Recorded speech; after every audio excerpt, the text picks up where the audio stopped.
महाराष्ट्रात दूध भेसळी विरोधात एफडीएची मोठी मोहीम सुरू आहे.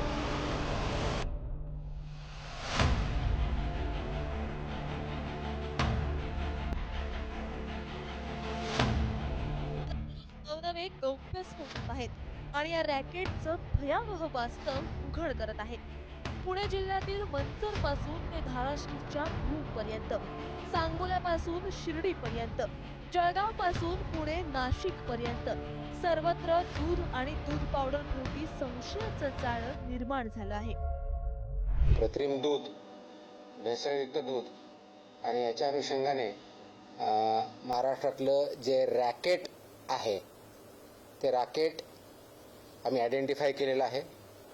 त्याच्यावरती अभ्यास केलेला आहे आणि आता ते रॅकेट उद्ध्वस्त करण्याच्या दृष्टीनं पहिलं पाऊल गेल्या 2 दिवसापासून आम्ही टाकत आहोत. धाराशिवच्या भूम दूध भेसळ प्रकरणातील सेल रजिस्टरमधून धक्कादायक माहिती समोर आली आहे. गेल्या 6 महिन्यात सुमारे 2,30,000 किलो निकृष्ट दूध पावडर वापरल्याचा संशय आहे. या पावडरीपासून 23 लाख लिटर कृत्रिम दूध तयार झाल्याची नोंद आहे. म्हणजेच 100 लिटर शुद्ध दुधात 10 लिटर कृत्रिम दूध मिसळलं जात होतं अशी शक्यता आहे. या प्रमाणानुसार राज्यभर विकल्या गेलेल्या दुधात 23 कोटी लिटरहून अधिक दूध भेसळयुक्त असल्याची शक्यता तपास यंत्रणा व्यक्त करत आहे. दुसरीकडे पुणे नाशिक महामार्गावरील खेड घाटात रस्त्यालगत शेकडो किलो पांढरी पावडर टाकून दिल्याचा प्रकार समोर आला. ही पावडर नेमकी काय आहे आणि तिचा दूध भेसळीशी काही संबंध आहे का याची चौकशी सुरू आहे. या घटनेनं परिसरातही भीती आणि संभ्रमाचं वातावरण निर्माण झालं. राज्यात एफडीएने धडक कारवाई सुरू केली आहे. 28 ठिकाणी छापे, 6 कोटी 33 लाख रुपयांचा साठा जप्त, 91,000 लिटरहून अधिक दूध जप्त, 26,000 किलो स्किम्ड मिल्क पावडर जप्त, 21 जणांना अटक.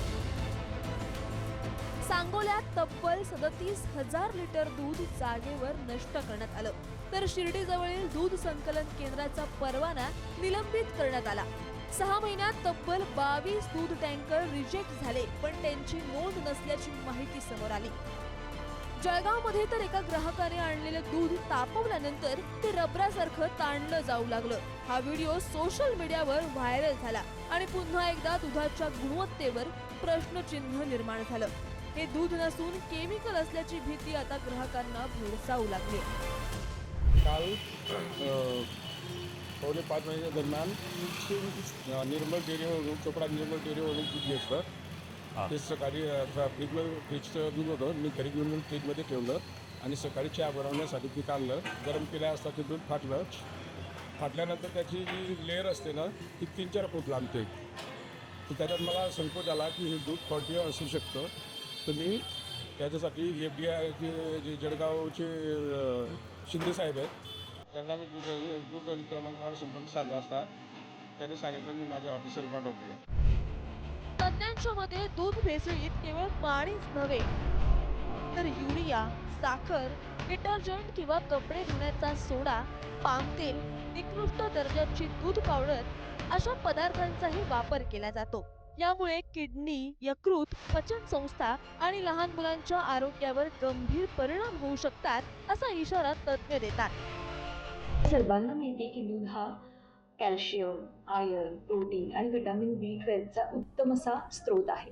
पण विचार करा यामध्ये भेसळ निर्माण झाली तर. सध्या आपण पाहतोय की दुधात पाणी, युरिया, कृत्रिम फॅट, डिटर्जंट आणि निकृष्ट दर्जाची दूध पावडर वापरून भेसळ केली जात आहे.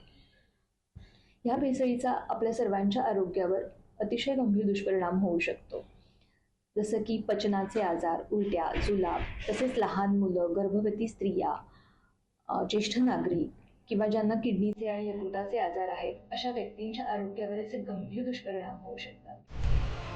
दूध हा संपूर्ण आहार मानला जातो, पण त्याच दुधात जर विषारी भेसळ मिसळली जात असेल तर तो केवळ अन्न सुरक्षेचा नाही तर सार्वजनिक आरोग्याचा प्रश्न आहे. एफडीएच्या कारवाया सुरू आहेत। मात्र या कारवाया भेसळीचं संपूर्ण रॅकेट उद्ध्वस्त करू शकतील का आणि तुकाराम मुंढे आणि त्यांच्या टीमच्या मागे सरकार आणि विरोधक उभे राहतील का हा प्रश्न कायम आहे। पुढारी न्यूज।